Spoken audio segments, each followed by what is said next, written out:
Saham Konglo itu udah dead nggak sih di 2026? Nah jadi memang bener sih setiap masa itu ada sahamnya, setiap saham itu ada masanya. Nah ini kan sekarang ini sebenarnya lagi banyak itu isu saham gorengan.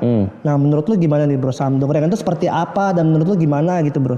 Menurut gua kalau saham ini mengejar MSCI itu sebenarnya nggak bisa dibilang gorengan. Nah tapi masalahnya gorengan ini banyak different perspektif ya, banyak orang sudut pandang gitu loh. Kayak contohnya misalnya gue beli McLaren, ada orang yang bilang it's a good decision to buy a McLaren karena McLaren tuh 720 harganya udah turun, udah bottom. Tapi ada juga orang yang bilang McLaren is not a good investment gitu loh. Jadi itu ada different perspektif bro. Nah jadi sama juga gorengan ini juga banyak different perspektif. Ada orang yang bilang saham Konglo itu gorengan karena fundamentalnya dibandingkan kenaikan harga sahamnya, kenaikan harga sahamnya jauh lebih tinggi, dibilang gorengan. PR juga tinggi gitu ya. Ya, tapi kalau menurut gue pribadi, gue nggak bisa bilang itu gorengan, karena sebenarnya bisnisnya tetap ada, tapi ya memang dia mau ngejar MSCI. Menurut gue tidak ada salahnya. Emang kalau cara masuk MSCI harus nyentuh harga segitu ya, why not gitu loh. Yang penting liquidity-nya kan tercapai. Dan orang-orang juga mau invest kok gitu, nggak apa-apa. Kalau menurut gue ya, dan kalau kita lihat saham-saham blue chip di Amrik gitu ya, Nvidia dan lain-lain, itu juga sebenarnya semuanya udah tinggi banget. PE-nya udah tinggi, BV-nya juga udah tinggi gitu ya. Menurut gue sih doesn't matter ya, yang penting liquidity-nya ada.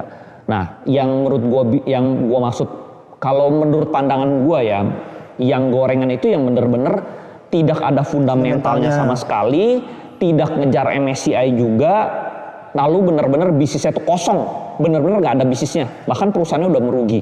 Nah itu mungkin baru saham gorengan ya menurut gua ya. Tapi kalau misalnya saham Konglo play dan dia punya dana buat naikin sahamnya bisa hit MSCI, kan ada supply dana dari asing masuk ke Indonesia kan, why not ya?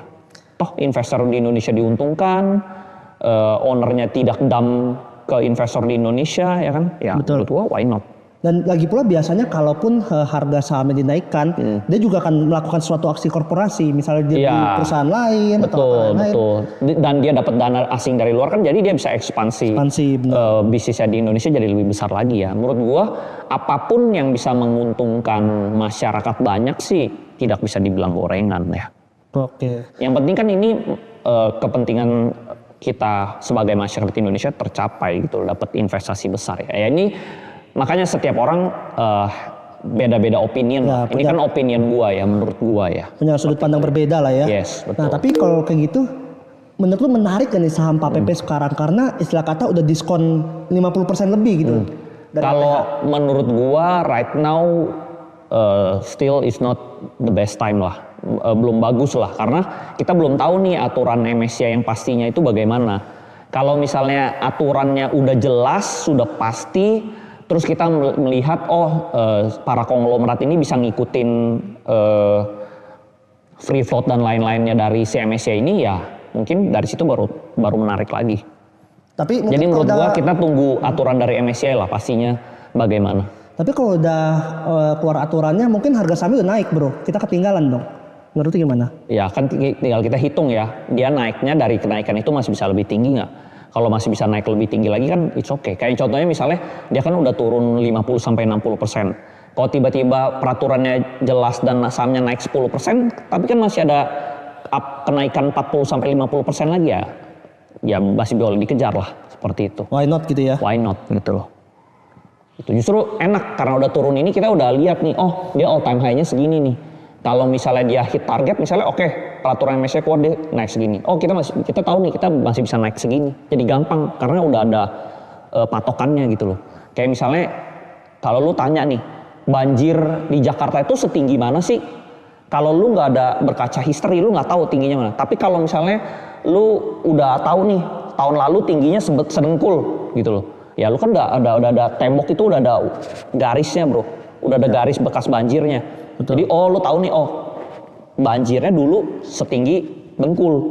Berarti kalau next banjir lagi kemungkinan bisa setinggi dengkul juga. Jadi dulu udah ada historisnya gitu. Nah jadi kita enak bisa berkaca historis lalu-lalunya enak sekarang. Ya, gue juga setuju sih. Jadi kita tunggu aturan MSCI dulu. Jadi mendingan kita kekurangan bisa beli di harga atas sedikit daripada kita kehilangan duit, bro. Kalau sekarang belinya kan. Jadi mendingan kita defensif dulu, tunggu peraturannya jelas, baru kita beli. Gitu. Jadi daripada lu masuk sekarang, totonya dia nggak bisa recover lagi. Ternyata Konglo Play emang udah dead forever kan. Lu jadinya rugi, nyangkut gitu. Jadi mendingan nantilah. Jadi menurut lu saham Konglo itu udah dead nggak sih di 2026? Nah jadi memang bener sih setiap masa itu ada sahamnya, setiap saham itu ada masanya. Jadi contohnya misalnya kayak gue ngomong emiten-emiten yang lalu nih, yang historical ya. Mungkin saat itu bagus, saat ini bisa jadi udah nggak bagus gitu loh. Contoh misalnya tahun lalu gue udah ngomong beberapa saham lah, contohnya misalnya seperti dulu gue juga ada ngomong kan. Ya karena saat itu dia bagus. Saat itu harganya masih murah. Nah sekarang kan sahamnya mungkin udah harganya udah lebih tinggi, lalu fundamentalnya juga ada perubahan, ya kan? Lalu kebijakan pemerintah juga ada perubahan. Jadi bisa jadi saat itu bagus, saat ini nggak bagus gitu. Jadi saham itu berubah-berubah. Contoh misalnya kayak dulu banget lah, gua misalnya invest di saham bank digital. Karena saat itu bank digital itu sangat happening, gitu. Sekarang udah tidak happening ya kita masuknya ke tempat lain lagi. Jadi memang ya masanya berubah-ubah. Jadi jangan misalnya kalau gue beli satu emiten itu selamanya artinya emitennya bagus terus. Saat itu bagus, saat ini bisa jadi jelek. Sama lah kayak contoh misalnya kita berbisnis itu bisnis padel. Mungkin tahun lalu padel sangat happening, ya kan bro? Iya. Tapi tahun ini misalnya padel sudah tidak happening, ada olahraga lain lagi yang lebih hit. Ya tentunya pindah dong. Jadi lu nggak bisa kaku gitu loh. Selalu orang bilang, oh ini kok Andri sahamnya yang kok Andri sebut mana tuh kok turun? Ya saat itu memang bagus, makanya saat itu naik.